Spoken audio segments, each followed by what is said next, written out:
Agora do líder do Campeonato Brasileiro, o Corinthians, que está 10 pontos na frente do vice-líder, o Santos, e tem pela frente um desafio, Bahia na Fonte Nova. Vamos então com a preparação da equipe alvinegra com a nossa repórter Carolina Patati. Olá, amigos! Aqui no Corinthians, o treino da manhã desta sexta-feira foi focado em finalizações, mas apenas para aqueles jogadores que não atuaram ou não atuaram a maior parte do tempo contra o Curitiba. Aqueles considerados titulares fizeram apenas uma corrida leve no gramado. Por isso, a definição da equipe que vai enfrentar o Bahia no próximo domingo lá em Salvador vai acontecer só no treino de amanhã. Corinthians treina de manhã, viaja à tarde lá para Bahia. Agora, a novidade, que ontem ele já tinha treinado e hoje treinou de novo, tudo certo com ele, é o Pablo, zagueiro que foi poupado da última partida pelo Campeonato Brasileiro, tinha dores musculares, mas não, agora está tudo certo com ele. O Balbuena não apareceu no gramado, mas segundo a assessoria do clube, não preocupa, apenas fez um trabalho regenerativo mais específico na academia, no vestiário. Quem volta também de suspensão é o Fagner e o Romero, os dois treinaram, trabalharam normalmente. Quem falou por aqui foi o Cássio. Vamos ouvir o que ele falou? Os resultados foram legais para nós essa rodada, foram bons, a gente conseguiu ganhar em casa e os resultados nos ajudaram, aumentou a distância, mas a gente continuou com os pés no chão. Mesmo pensamento de jogo a jogo e por etapas, temos um jogo bem difícil, já vimos também, eu acabei vendo um pouco da equipe, do jogo do Palmeiras, com o Bahia também vi que é uma equipe bem qualificada, uma equipe que está numa situação que precisa ganhar para sair lá de baixo, então vai ser um jogo bem difícil no domingo, mas eu acho que foi uma rodada bem legal para o Corinthians. No meio-campo, Gabriel cumpre mais um jogo de suspensão e fica a dúvida se o Camacho vai continuar nessa posição ou então se o Paulo Roberto, de repente que está recuperado de lesão, pode ser aproveitado ou se o Carille vai fazer alguma mudança, tendo em vista que o Marquinhos Gabriel foi bem, mas o Romero volta à equipe, tem também o Cleison, então tem aí essa dúvida. O Corinthians, que tem um aproveitamento de 71,7% fora de casa, é melhor do que dentro da Arena Corinthians. Caroline Patati, para os canais Fox Sports. Muito bem, o Carille falou que precisa de 5 vitórias nessa reta final de Campeonato Brasileiro para conquistar o título. Temos ainda 11 rodadas, mas a gente já destaca as próximas 5. Bahia e Corinthians é o próximo jogo na Fonte Nova no domingo. Corinthians e Grêmio na Arena Corinthians no dia 18. Botafogo e Corinthians, Ponte Preta e Corinthians. E aí vem o derby, Corinthians e Palmeiras no dia 5 de novembro. Vou aproveitar, já mandar para o Twitter a nossa pergunta também. #BotadeFox, essa é a meta do Carille. Quais desses jogos vocês acham que o Corinthians sairá com a vitória? Então participe com a gente, #BotadeFox, para opinar também sobre o timão. Reforçando, o Carille falou, olha, daqui para o final do campeonato agora, 5 vitórias vão dar o título para o time do Corinthians. E ele disse, quando ele afirmou essa conta que ele fez de 5 vitórias para conquistar o título, ele falou que contava inclusive com uma vitória do Santos contra a Ponte Preta. Ele fez essas contas contando com uma vitória do Peixe ontem em Campinas, o que não aconteceu. O Peixe empatou por 1-1, então nessas contas do Carille, pode até ser que com 4 vitórias e mais 2 empates, um empate, o Corinthians consiga chegar a esse objetivo também. Desses 5 aqui, olha, vejo o Corinthians com condição de vencer todos, mas claro que há uma dificuldade imensa em todos eles. Sabe quem fez um golaço hoje? Quem? Você? Não. O Ribeirão? Imagina. Eu faço gol todo dia. Dá uma olhada. Conseguiram reconhecer? Quem é? Sabe quem é? Danilo. Olha só, hein? Que categoria do Danilo, voltando aos pouquinhos, a equipe do Corinthians. Dominou, olhou. Toma, Olha, pega essa. Fez a bola. Golaço. É treino, não vale. Claro que vale. O cara tá treinando, tá trabalhando e marcou este golaço. Danilo, que está à disposição do técnico Fábio Carille. Olha lá, vai Danilo, dominou. Vai, Ribeirão, vai. Bateu, é gol! Golaço! A promessa paga. Tudo bem, o pessoal tava querendo. Eu não vou estender esse meu grito de gol aqui por muito Ribeirão. tempo, Senão eu vou ficar constrangido aqui ao lado de Nivaldo Prieto. Vamos em frente. Bom, Danilo marcou um gol e hoje a gente mostrou aqui no Boa Tarde Fox um gol marcante que vocês votaram no nosso gol de placa Classic do Basílio, que inclusive ganhou do gol do Guerreiro. E a gente está aqui homenageando, depois de 40 anos, a conquista de 77 paulista do Corinthians, fechando aí, quebrando um jejum de 23 anos sem título. Então vamos mostrar como é que foi essa conquista em 1977. As imagens gravadas há exatos 40 anos registraram o que provavelmente foi a noite mais alvinegra do futebol brasileiro. uma marcante coincidência de cores, ou de tons no caso. Era a última de uma série de 3 partidas que decidiam o Campeonato Paulista de 1977. Em campo, em disputa, muito mais do que somente um título estadual. O lance que definiu tudo está gravado na memória, está gravado na retina das antigas e até das novas gerações de corintianos. Uma bola que teimava em não entrar até encontrar o pé angelical de Basílio.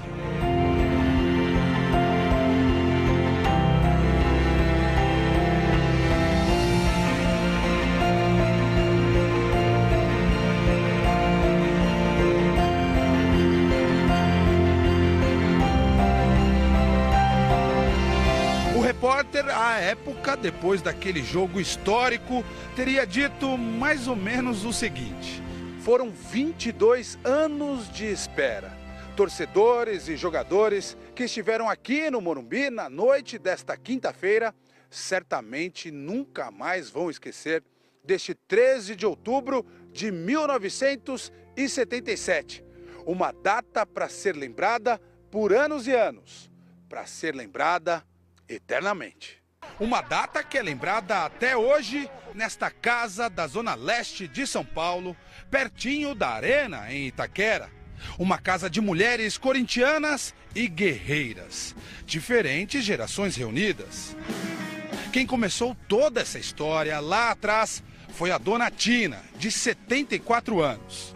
Naquele dia 13 de outubro, 40 anos atrás, ela acompanhou tudo bem de perto, ao lado da filha, Valquíria. O corintiano sempre acredita, né? Pode estar mal pra caramba, mas sempre está acreditando. Então, a gente tinha certeza que o Corinthians ia ser campeão. Sou fanática por causa disso, porque ele só teve 2 meninas, né, no começo. Então, eu era quem mais conversava com ele sobre futebol. A era digital diminuiu e muito o hábito de guardar ingressos importantes. Mas o pequeno pedaço de papel que garantiu a entrada ao estádio naquele 13 de outubro é guardado como relíquia até hoje. E ele não está sozinho nesta coleção. A paixão corintiana passou de mãe para filha, de filha para neta. A Letícia tem 24 anos. Obviamente não estava naquela noite épica no Morumbi.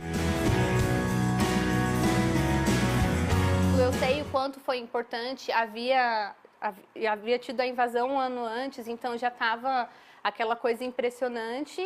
E eu cresci ouvindo essas histórias, não só essa, como várias outras. Então foi um período de término de um sofrimento que a família passou, os corintianos passaram. A geração da Letícia não testemunhou 77, mas vivenciou outra façanha, outra mudança de paradigma, a conquista da Libertadores de 2012.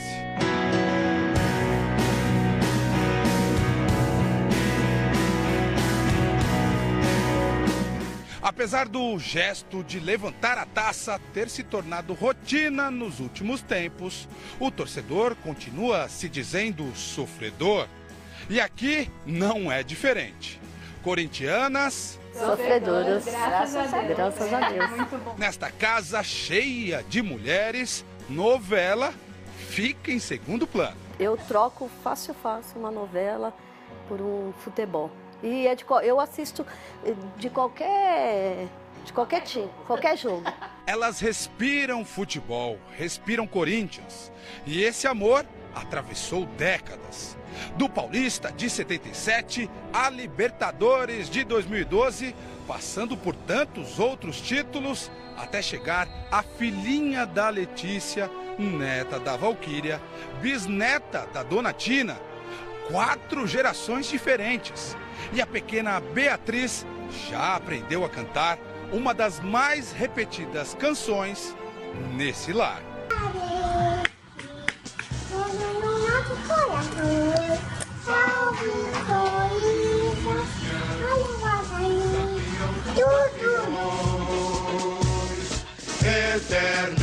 Eternamente dentro dos nossos corações.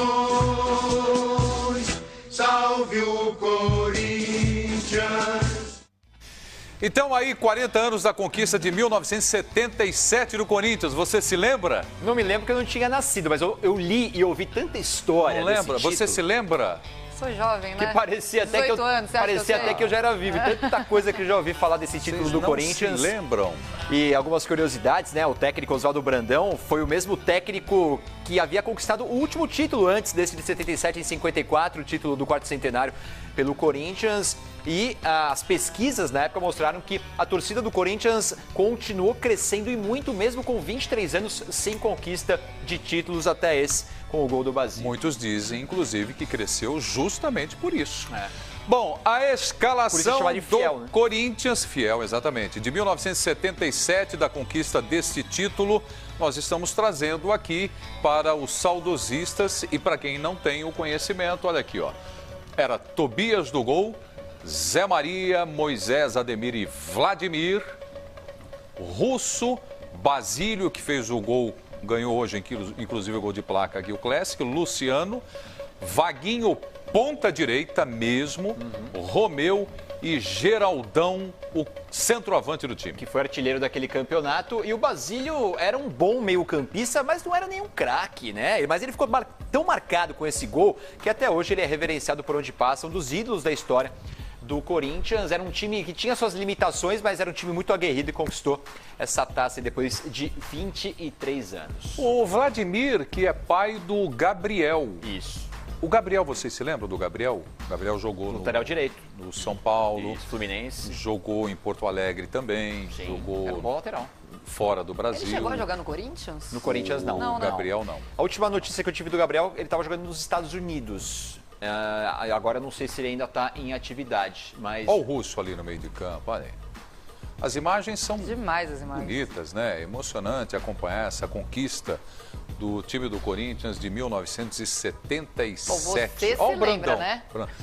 Ah, vai, Lena. Não, desculpa. No jogo anterior, o jogo... Faça uma pergunta dessa? Me lembro.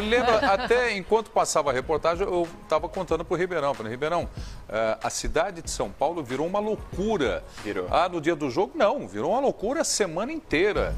A grande expectativa da conquista, né? Os torcedores ficaram malucos. Aliás, é claro que devido às proporções, né?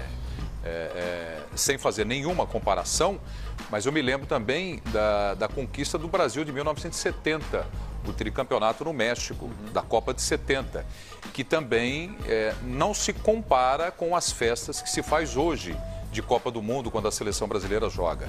Né? O país parava. Em 1970 parou.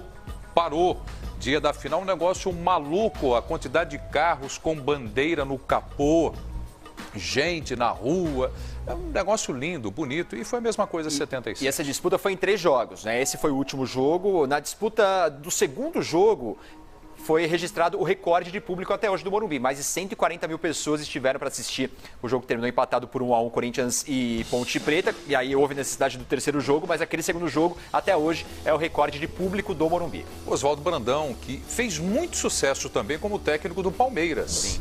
Dirigiu também uma equipe extraordinária do Verdão. E essa conquista aí inesquecível para os torcedores do Corinthians e para quem curte futebol. Não precisa ser corintiano para saber que foi uma das coisas mais lindas que aconteceu no futebol brasileiro, não é? Agora a gente aguarda uma foto do Prieto nessa época. De 77? Hippie não, ele era... eu usava boca de sino. Tá certo então. Bom, daqui a pouco nós teremos a seleção da rodada.